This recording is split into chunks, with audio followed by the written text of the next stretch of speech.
YouTube, welcome back to the life of Jen. So today I will be talking about my birth story, but before I start I want to tell you guys that I do apologize for not uploading a video last week. That's because my daughter was at the hospital for having seizures, but I will upload another video to talk about what happened. So if you watched my last video, you will see that I did try for another baby. I remember the day of my ovulation day, I tried, and after 2 weeks I got pregnant. I was so happy when I saw that other line, but it was faint just like before. I was so happy, but I'm so glad that now I have a daughter, and I will be telling you guys my pregnancy and birth story. I did not plan no surprise to tell my husband or my parents. I just told them, and my husband knew right away. I looked at him and said, "Hey, I am pregnant," and he said, "I know." And I'm like, okay. I don't know how he knew, but whatever. So I set up my appointment at the doctor, and I was told that everything is fine to come back, and to come back at 12 weeks. So I came back at 12 weeks, but before that I was experiencing some spots and I was scared, so I went to the hospital. They told me that the sac is bigger than the fetus. Probably this will be another miscarriage. I was scared out of my mind. I couldn't talk. And this doctor came up to me and said, "Probably you should wait a good year before you have another baby." And I'm looking at her like, excuse me? So around 27 weeks, I had some complications. They had to give me a shot and I was put on bed rest. So at 36 weeks, I thought I was 37 weeks, by the way, but I was 36 weeks, and I was driving to work. I was right by the building. I felt my water broke. I went to the hospital and they checked me. They told me no, my water didn't break, so just go back home. I have to be on bed rest.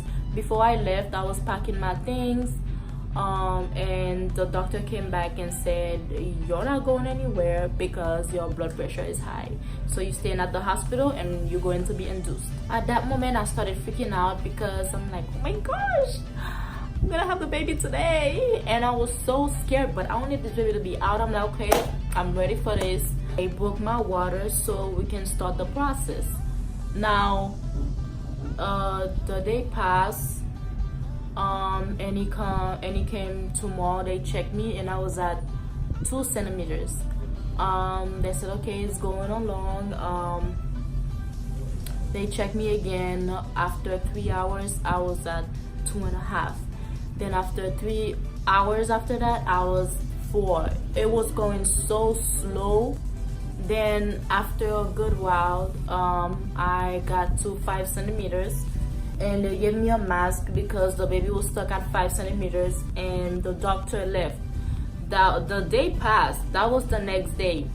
On February 11th, on Sunday, that's the 3rd day, I was experiencing some pain, and I told them that I needed some medication to ease down the pain, and I chose epidural.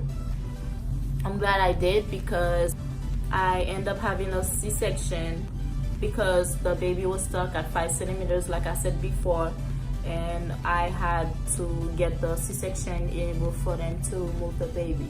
So they prepped me for the C-section, and it was a long process. I'm just laying there like, are you guys done yet?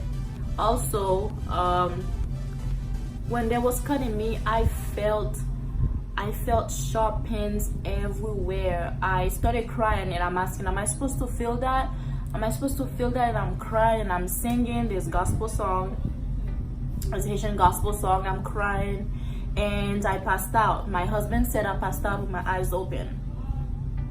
I did not get to see my baby when she first came out. I woke up after 3 hours, and they put me somewhere with other patients that was under drugged, and after that I got to see her. There she is. She was so tiny. She was born at 8 months. She was born at 8 months, but she was fine. She passed all her tests. Ara, she have this one because she keep drooling. She's teething right now. Say hi. Say hi, mama. Say hi, mama. Say hi, mama. Back to mommy. Back to mommy. Back to mommy. Back. Oh, my baby, my sick baby. Thank you so much for watching. Please like, subscribe, and comment.